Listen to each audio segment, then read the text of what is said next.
Movie की शुरुआत होती है और हम रात में एक गेहूं के खेत को देखते हैं जहाँ एक रोशनी से भरी चीज बहुत ही ज्यादा तेज भाग रही होती है। और फिर अगली सुबह वहाँ खेत के मालिक को दिखाया जाता है जो घंटा बजाकर अपने तीनों लड़कों को बुलाता है और पूछता है कि हमारे इस खेत की ऐसी हालत किसने की। और फिर वो वहाँ से जाते जाते अपने बच्चों को रात में खेत की निगरानी रखने के लिए कहता है। अब हम देखते हैं कि जब रात होती है तो इवान वहाँ पर निगरानी के लिए आ जाता है। तभी उसे वहाँ पर एक घोड़े की आवाज सुनाई देती है और कुछ ही पलों बाद वहाँ पर एक बहुत ही खूबसूरत और सफेद घोड़ा उसके सामने आ जाता है जो कद में बहुत ही लंबा होता है। बात यह है कि ये एक घोड़ी है और हम इस कहानी में इसे मेयर कह के बुलाएंगे। और अब हम इवान को देखते हैं जो उसे देखकर हैरान हो जाता है और फिर जिसके बाद वह रस्सी के फंदे की मदद से उस मेयर को पकड़ने की कोशिश करता है, लेकिन इवान उल्टा उसी फंदे में फंस जाता है और वह मेयर उसे घसीटते हुए अपने साथ ले जाती है और अब वह हवा में उड़ने लगती है। ये देख इवान बहुत ही ज्यादा खुश होता है, लेकिन तभी अचानक से वो मेयर एक दलदल में गिर जाती है। अब पहले तो इवान उसकी हेल्प नहीं करता, लेकिन फिर वह तरस खाकर उस मेयर को उस दलदल से बाहर निकालने लगता है और फिर विंडमिल की मदद से उस मेयर को बाहर निकाल लेता है और उससे कहता है कि अगर तुमने मेरे खेत को फिर से खराब किया तो मैं तुम्हें ले जाकर बाजार में बेच दूंगा। और फिर वह मेयर उसकी बात मान जाती है और थोड़ी देर बाद वो वहाँ से चली जाती है। और अब पीछे इवान सोचता है कि अब वो उसके पिता से नहीं बचने वाला क्योंकि मेयर ने उसके खेत को पूरी तरह बर्बाद कर दिया था। और अब हम अगली सुबह देखते हैं जहाँ इवान अपने अस्तबल में सो रहा होता है और तभी अचानक से उसे वहाँ पर दो बहुत ही ज्यादा खूबसूरत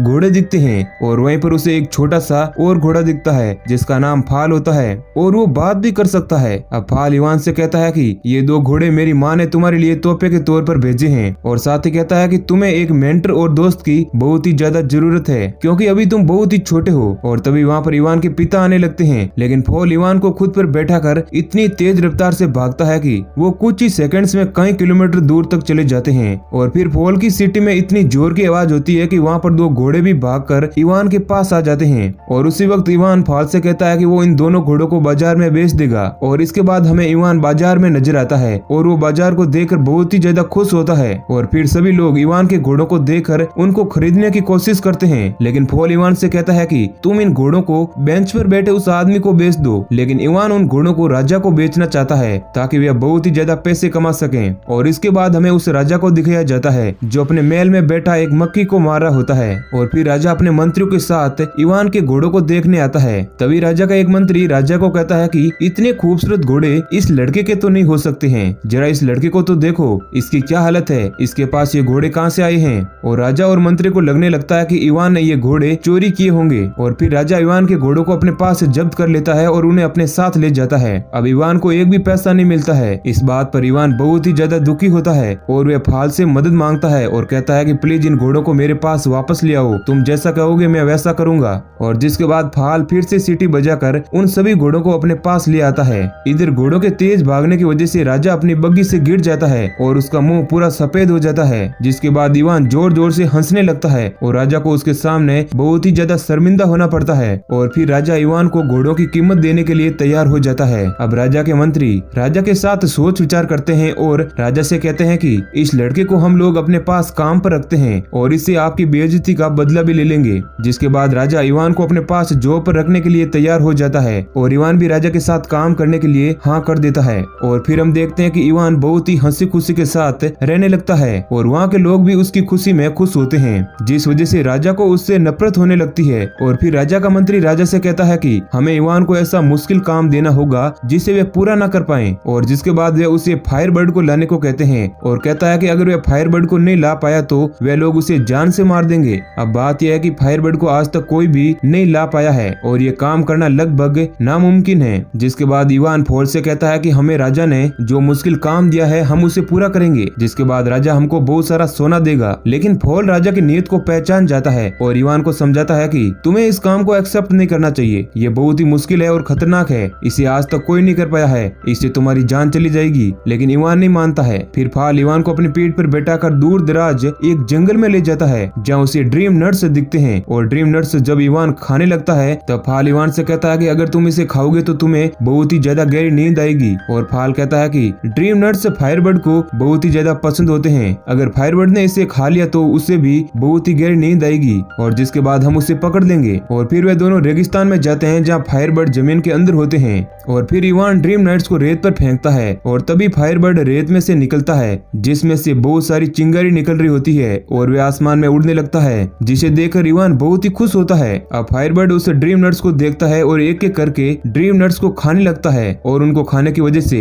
फायरबर्ड को गहरी नींद आने लगती है और फिर वह नींद में सो जाता है और वहीं रेत पर गिर जाता है। अब इवान उससे फायरबर्ड को पकड़ने के लिए सामान निकालता है, लेकिन फायरबर्ड वहीं इवान के पास आ जाता है। अब इवान और पॉल उससे पकड़ने की कोशिश करते हैं, लेकिन फायरबर्ड उन पर आग से फायर करता है और आखिरकार जो ड्रीम नट्स बच जाते हैं, फायरबर्ड उनको इवान से मांगता है और उसे खाकर पानी में गिर जाता है, जिसके बाद इवान उसे पानी में से निकालता है और उसकी जान बचाता है और फिर उसे जंजीरों में बांध देता है, लेकिन तरस खाकर वह उसे छोड़ देता है। अब फायरबर्ड हवा में उड़कर आसमान में चला जाता है और उसे अपना एक पंख भी दे देता है, जिसमें से बहुत सारी रोशनी निकल रही होती है और जिसके बाद इवान वापस से राजा के महल में आता है। अब फायरबर्ड ना होने की वजह से राजा उसे जान से मारने के लिए तैयार हो जाता है, लेकिन इवान सबको बताता है कि वह फायरबर्ड का पंख लेकर आया है, लेकिन फायरबर्ड के पंख में से अब कोई भी रोशनी नहीं निकलती है और जैसे ही वे लोग उसे मारने वाले होते हैं, फायरबर्ड चिल्लाता हुआ वहाँ पर आ जाता है और जिसे देखकर सब हैरान हो जाते हैं और इधर वह फायरबर्ड का पंख भी अचानक से रोशन हो जाता है और जिसके बाद उस महल की प्रजा इवान को छोड़ने के लिए कहती है, जिसके बाद राजा को इवान को छोड़ना पड़ता है। अब राजा बहुत परेशान हो जाता है और उसके साथ उसके मंत्री भी बैठे हुए होते हैं। एक मंत्री राजा को एक आइडिया देता है और राजा को कहता है कि आप शादी क्यों नहीं करते। तब राजा कहता है कि मुझसे शादी कौन करेगा। तब मंत्री कहता है कि एक बर्फीला पहाड़ है, उस पहाड़ का नाम है स्काई हाई किंगडम और वहाँ पर एक रानी बर्फ में कैद है, जिसे हम इवान को लाने के लिए कहेंगे और अगर वह इस काम में सफल नहीं हो पाया तो हम उसे मार देंगे। और फिर वे लोग इवान को वहाँ पर उस रानी को लाने के लिए भेजते हैं। अब इवान और फाल को उस बर्फीले पहाड़ पर जाना पड़ता है, जहाँ पर वो लोग एक चट्टान पर जाते हैं। जब इवान उस बर्फीले महल के अंदर जाने की कोशिश करता है तो वह किसी चीज से टकरा कर नीचे गिर जाता है और फिर वह जब सामने देखता है तो उसके सामने एक बर्फीली दीवार होती है और जिसके बाद इवान अपनी जेब में से फायरबर्ड का पंख निकालता है और उस दीवार को चीरता हुआ अंदर चला जाता है और वह दीवार टूटकर इवान के सामने ही गिर जाती है। अब इवान अंदर जाता है और देखता है कि वहाँ पर बहुत सारी रानियां सो रही होती है और तभी फायरबर्ड का पंख उड़कर एक रानी के ऊपर आ जाता है और वो रानी उठकर खड़ी हो जाती है और इवान समझ जाता है कि यह वही रानी है जिसे वो लेने आया है।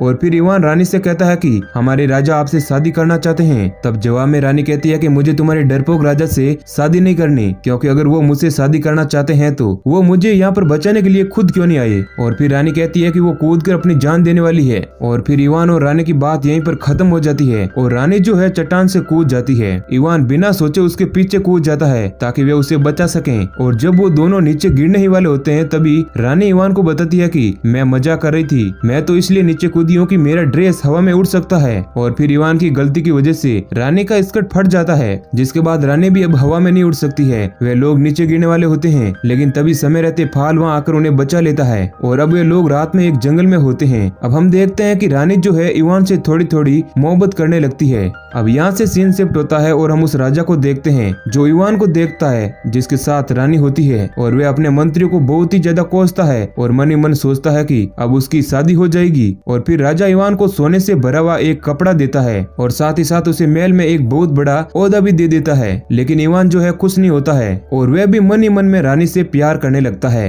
और फिर जब रानी अपने कमरे में आराम कर रही होती है तब इवान महल की सबसे ऊपरी इमारत पर जाकर रानी से मिलता है और उसके साथ कुछ हंसी मजाक करता है और उसे कुछ फूल भी देता है। तभी वहाँ पर अचानक से राजा के कुछ लोग आ जाते हैं, जिन्हें देखकर इवान नीचे गिर जाता है और फिर राजा रानी से कहता है कि मैं तुमसे शादी करना चाहता हूँ, लेकिन रानी राजा के सामने एक शर्त रखती है और राजा से कहती है कि मैं तुमसे तब तक शादी नहीं करूंगी जब तक तुम मेरी दादी की अंगूठी लाकर मुझे नहीं दे देते, और वो अंगूठी जो है वो समुद्र में है। रानी कहती है कि वह अंगूठी मुझसे समुद्र में गिर गई है जो अब आपको लानी होगी। और इधर इवान दरवाजे के पीछे से ये सब कुछ बातें सुन लेता है और वो राजा के सामने आ जाता है और कहता है कि अंगूठी लेकर मैं आ जाऊंगा, और फिर ये टास्क राजा इवान को दे देता है। अब रानी इस बात से इवान से बहुत ही ज्यादा गुस्सा हो जाती है और हम देखते हैं कि अब इवान और फाल आपस में बहुत ही ज्यादा कंफ्यूज होते हैं, क्योंकि अंगूठी कहाँ होगी इसका किसी को कुछ पता नहीं होता है। और फिर तभी फाल को उसकी माँ की शक्तियों से पता चलता है कि वह अंगूठी जो है उसे एक व्हेल मछली ने खा लिया है और वह व्हेल मछली एक समुद्र के बीचों बीच में है। और फॉल को उसकी माँ की पावर से उसे वहाँ जाने का डायरेक्शन भी मिल जाता है और जिसके बाद फॉल इवान को अपनी पीठ पर बैठाकर उड़ते हुए समुद्र के पास ले जाता है।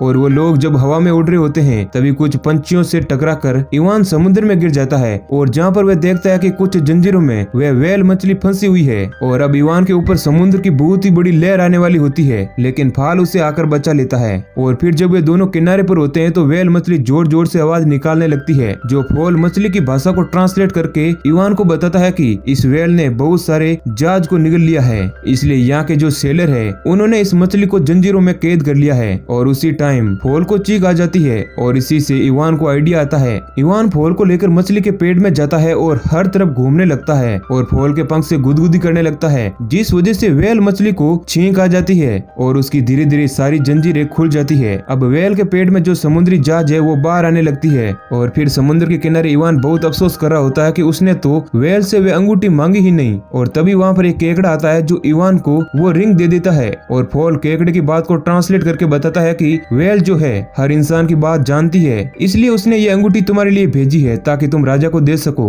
और फिर इवान और फोल अंगूठी लेकर रानी के पास जाते हैं। तभी राजा का मंत्री इवान को देख लेता है और फिर इवान रानी को वो अंगूठी दे देता है, जिसे देखकर रानी बहुत ही ज्यादा हैरान हो जाती है। और इधर राजा अपनी बंदूक से फोल को गोली मारकर नीचे गिरा देता है और इवान को रानी को किडनैप करके एक जुरो में काल कोठरी में बंद कर देता है और उसके पास से वे फायरबर्ड लेकर उसे एक बॉक्स में बंद कर देता है। और अब उसे कुछ ही दिनों बाद सजाए मौत दी जाएगी जो राजा ने फैसला सुनाया है। और फिर रानी जो बहुत ही परेशान होती है और उस रानी को अब एक चूजे की मदद से फोल मिलता है और हम देखते हैं कि फोल जो है अभी भी जिंदा है। और फिर रानी फोल को बताती है कि उसने इवान को बचाने के लिए थोड़ा दिमाग लगाया है और वो राजा से बात करती है और उससे कहती है कि वह उनसे तब तक शादी नहीं करेगी जब तक तुम 3 बाथ टब पानी से नहीं नहा लेते। और राजा को कहती है कि पहले बाथ में गर्म खोलता हुआ पानी होगा और दूसरे बाथ के टब में बर्फ जितना ही ठंडा पानी होगा और तीसरे बार टब में गर्म दूध होगा और ऐसा करने से तुम जवान हो जाओगे और फिर मैं तुमसे शादी कर लूंगी। फिर तभी वहाँ राजा का मंत्री आकर राजा को आइडिया देता है कि हमें ये सब प्रोसेस पहले इवान से करानी है ताकि अगर वह मर भी गया तो हमारा क्या जाएगा। और फिर रानी फोल को बताती है कि अगर हमें इवान को जिंदा बचाना है तो हमें पहले खोलते हुए पानी में मेरी दादी की अंगूठी डालनी होगी और उससे बचने के बाद हमें ठंडे पानी में उस फायरबर्ड का पंख डालना होगा और तीसरे बार टब में उसे जिंदगी और मौत का फ्लावर डालना होगा जो दुनिया के आखिरी हिस्से में है। और रानी कहती है कि उसे जो भी तोड़ कर लाएगा वह मर जाएगा, मगर फॉल बिना सोचे समझे उस फ्लावर को तोड़ने के लिए चला जाता है। फॉल तेजी से भागता हुआ उस फ्लावर को लेने के लिए जाता है और उसे तोड़ देता है। और वहीं दूसरी तरफ हम देखते हैं कि 3 बड़े बड़े बार टब में वह सारी प्रोसेस रेडी हो जाती है और उसी वक्त वहाँ पर इवान को भी लाया जाता है। और राजा प्रजा के सामने कहता है कि अगर इवान ने ये तीनों टास्क पूरे कर लिए तो मैं उसे जिंदा छोड़ दूंगा। और इवान को खोलते हुए पानी में फेंक देते हैं और तभी रानी अपनी अंगूठी निकालकर उसे पानी में डाल देती है और जिसके बाद इवान पहले टास्क को आसानी से पार कर लेता है। और जब दूसरे टास्क में जब इवान ठंडे पानी में गिरता है तभी वहाँ पर फायरबर्ड आ जाता है और वो जोर से चिल्लाता है और तभी उस बक्स में बंद वो पंख उड़कर वहाँ आता है और पानी में गिरता है, जिसे इवान उड़कर गर्म पानी से दूध में गिर जाता है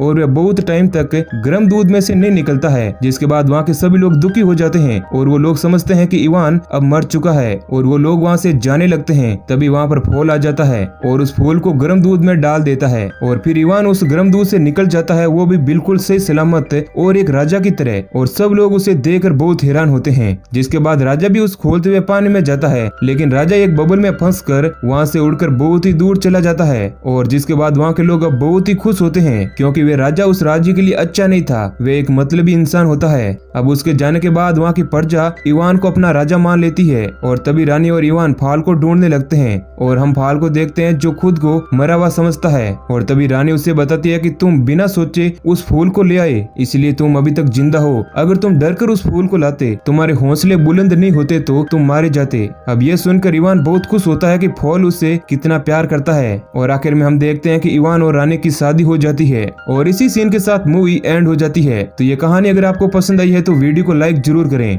ऐसे ही और वीडियो पाने के लिए हमारे चैनल को सब्सक्राइब करें। धन्यवाद।